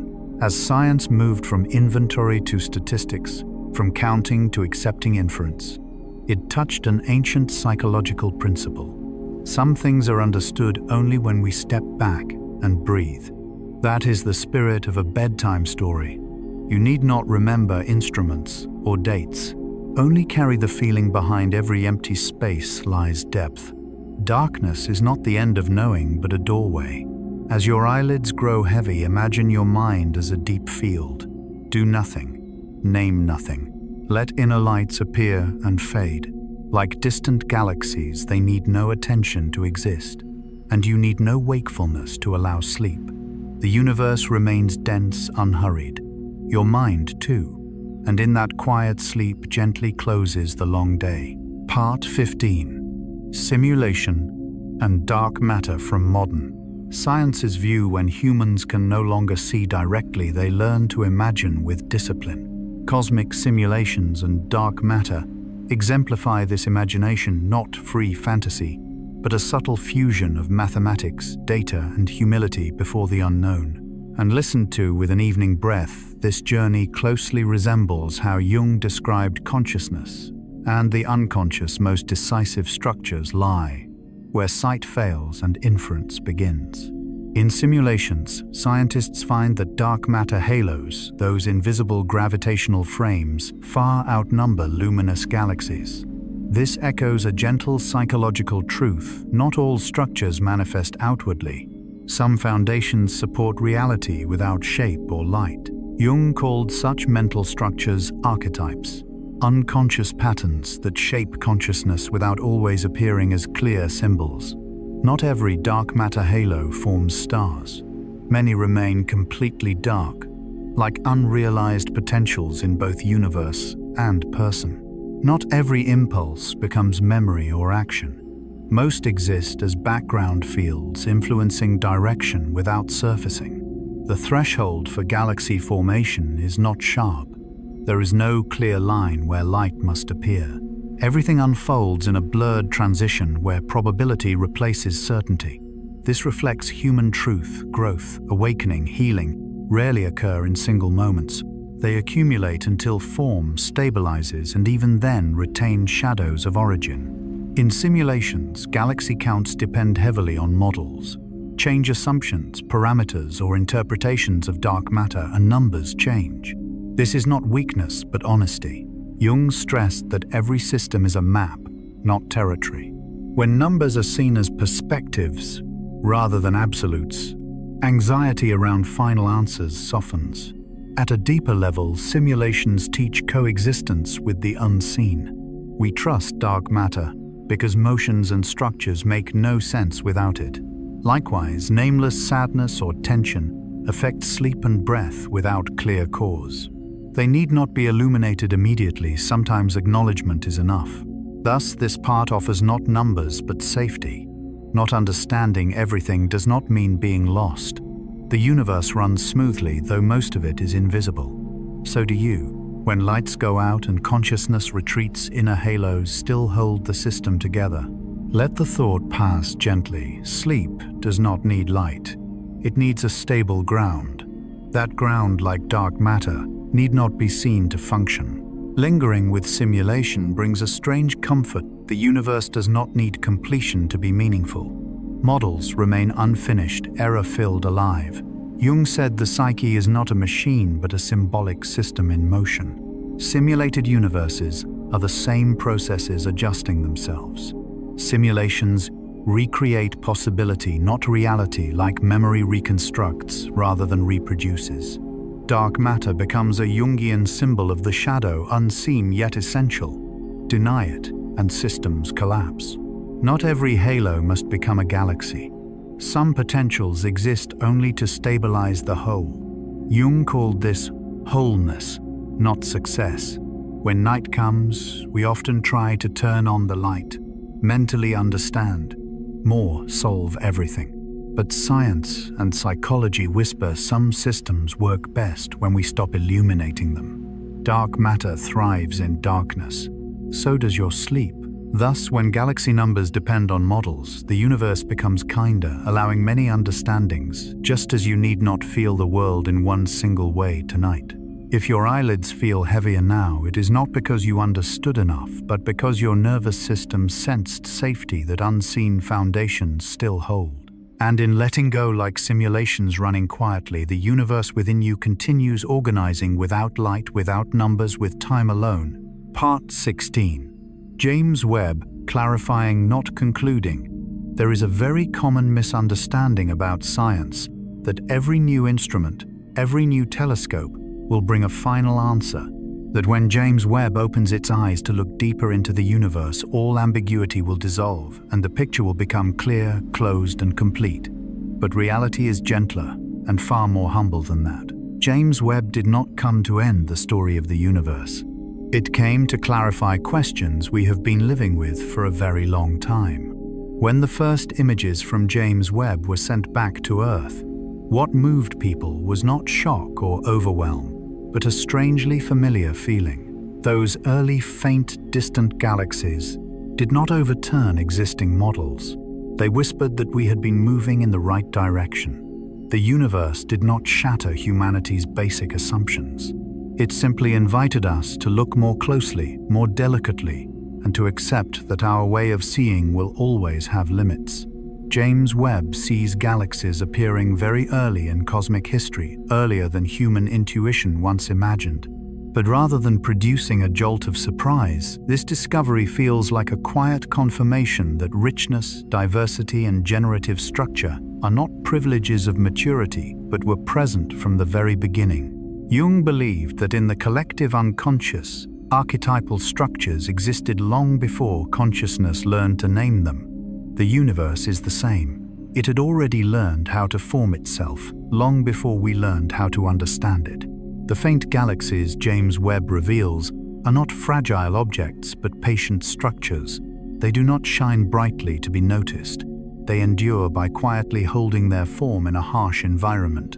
This carries a deep psychological resonance. Not everything of value needs to stand out. Not every existence needs to be seen in order to be real. James Webb narrows uncertainty, but it does not erase it. Numbers become more precise.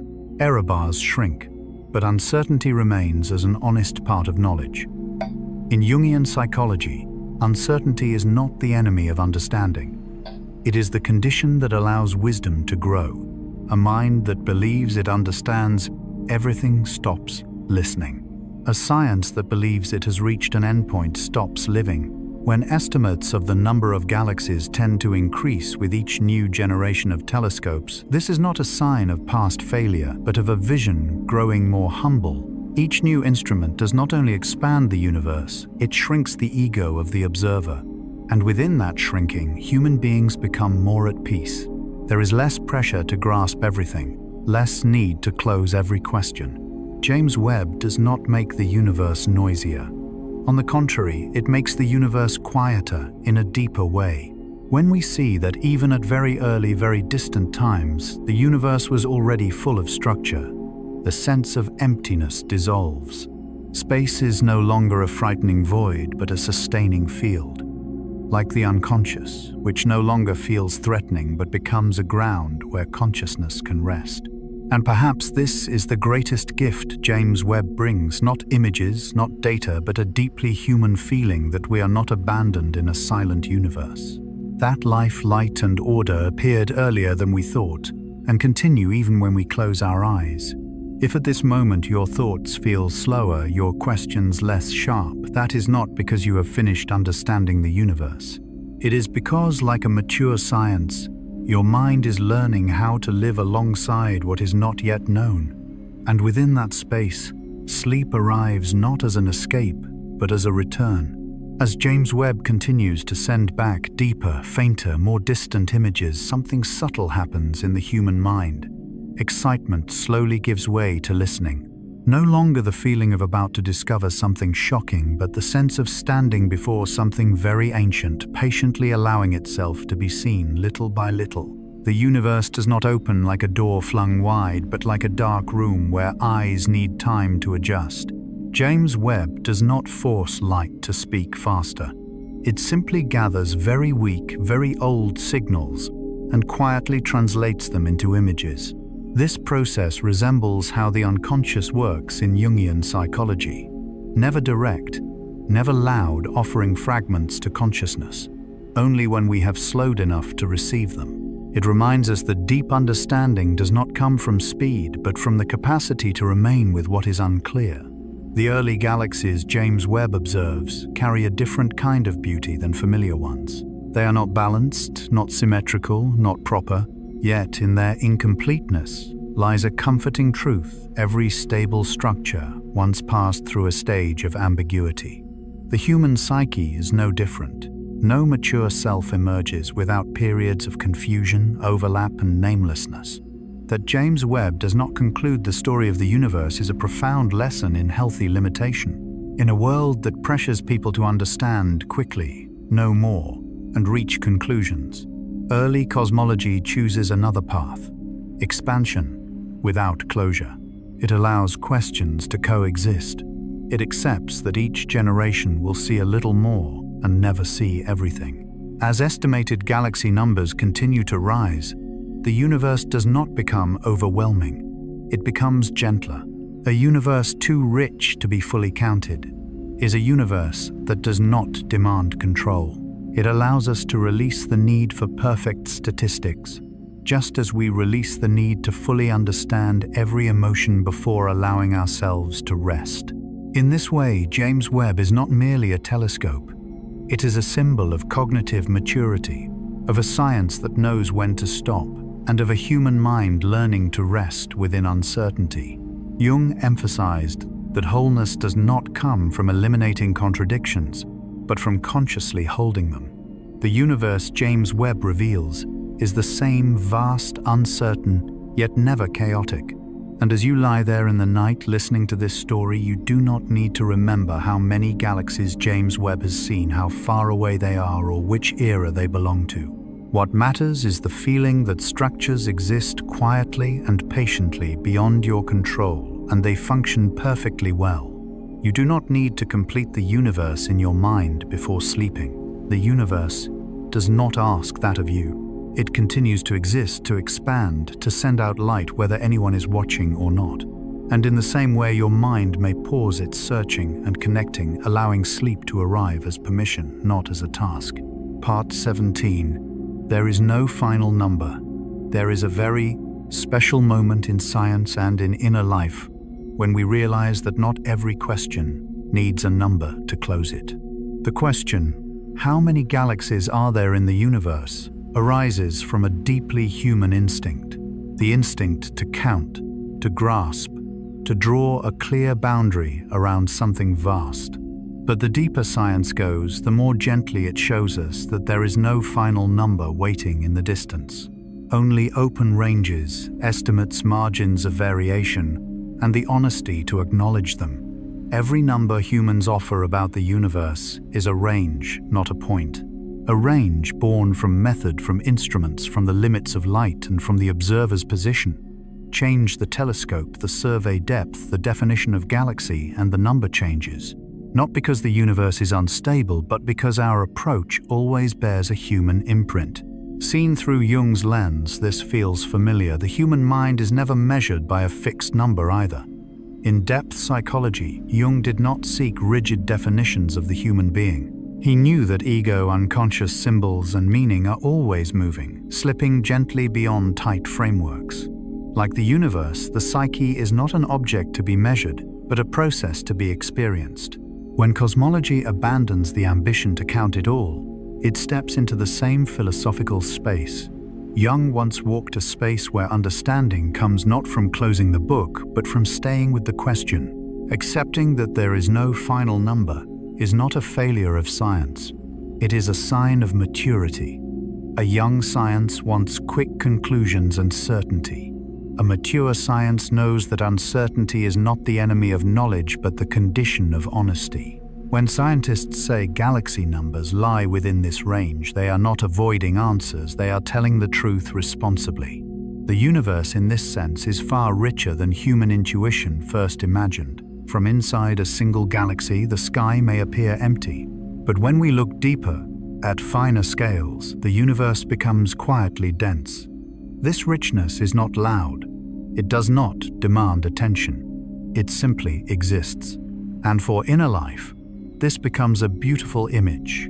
Outward calm does not mean inner emptiness. Many layers can coexist in silence. We do not need to close the book to understand the universe, nor must we resolve every inner question to be at peace. Jung believed healing does not come from eliminating contradictions, but from holding them without rushing to judgment. When we allow the universe to have no final number, we also allow ourselves not to be finished before resting. At night, when light fades and numbers lose their sharp edges, this may be the best time to release the need to measure. The universe does not need completion in your thoughts. It continues to operate by deep laws without your supervision, and your mind can do the same, pausing its search for answers and entering a state where uncertainty feels safe. Perhaps the gentlest gift cosmology offers is not enormous numbers, but permission. Permission to become a little smaller, a little slower, and to stop closing what does not need closing. In that space, understanding becomes a flow rather than a burden. Even without counting everything, the universe remains abundant.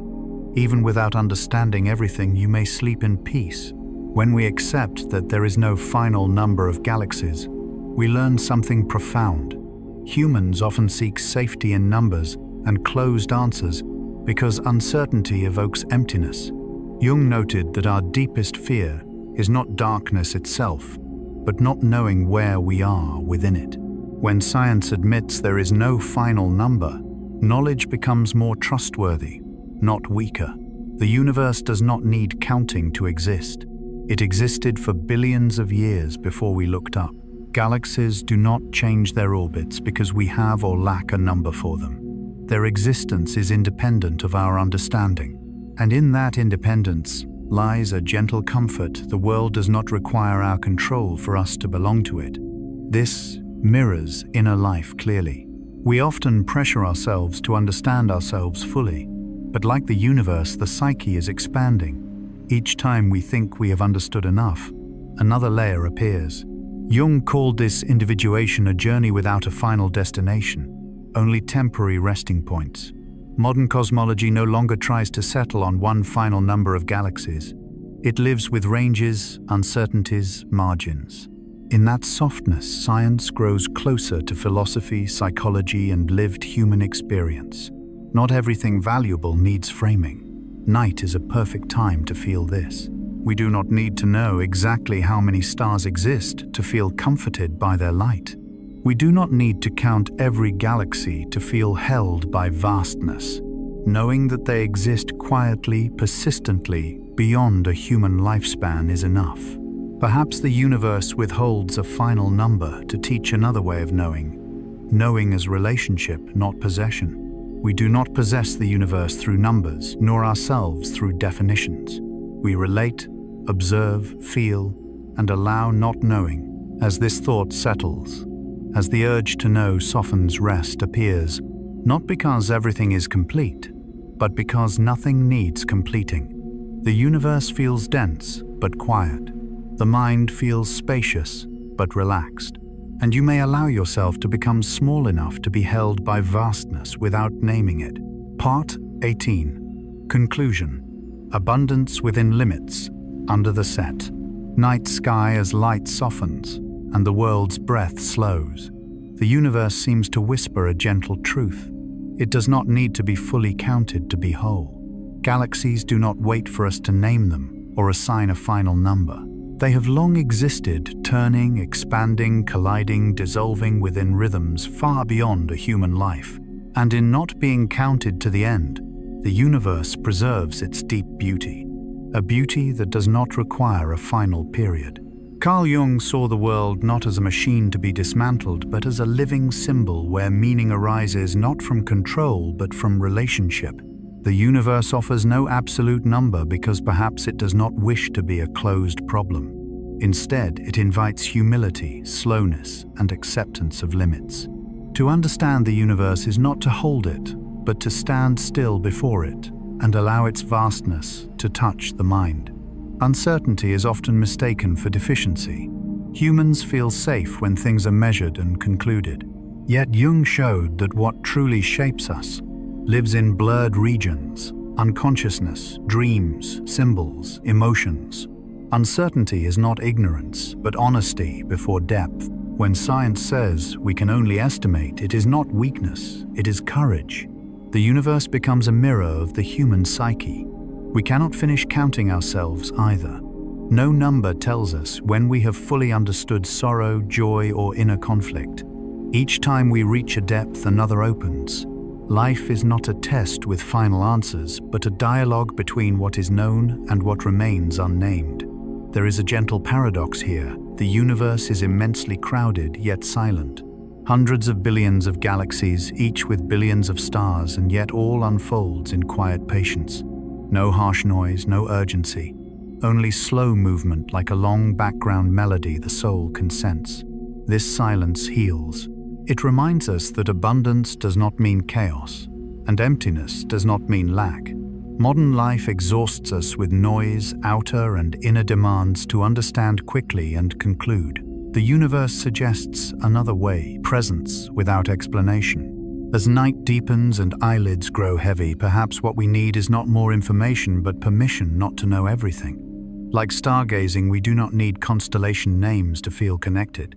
Light has traveled billions of years to reach us, and still comes whether we understand it or not. Abundance lives within our limits, and those limits make experience precious. Jung said, "Meaning is born in relationship, not imposed." The universe gives no final number but offers space to think, to dream, to ask without answering. In that space, the mind softens and rests. We are allowed to be small, uncertain, and at ease. Perhaps this is the universe's deepest lullaby, not in sound, but in acceptance. Accepting edges to knowledge, ranges instead of points, abundance without statistics. As you lie down and let questions dissolve like night mist, the universe remains crowded, quiet, patient. You do not need to count anything more tonight. You do not need to reach the end of understanding. Let vastness wrap around you like an invisible blanket, woven of ancient light. In abundance, within limits, sleep arrives not as an ending, but as a return to a slow, deep, safe rhythm the universe has kept long before us. And as you rest there, something subtle happens.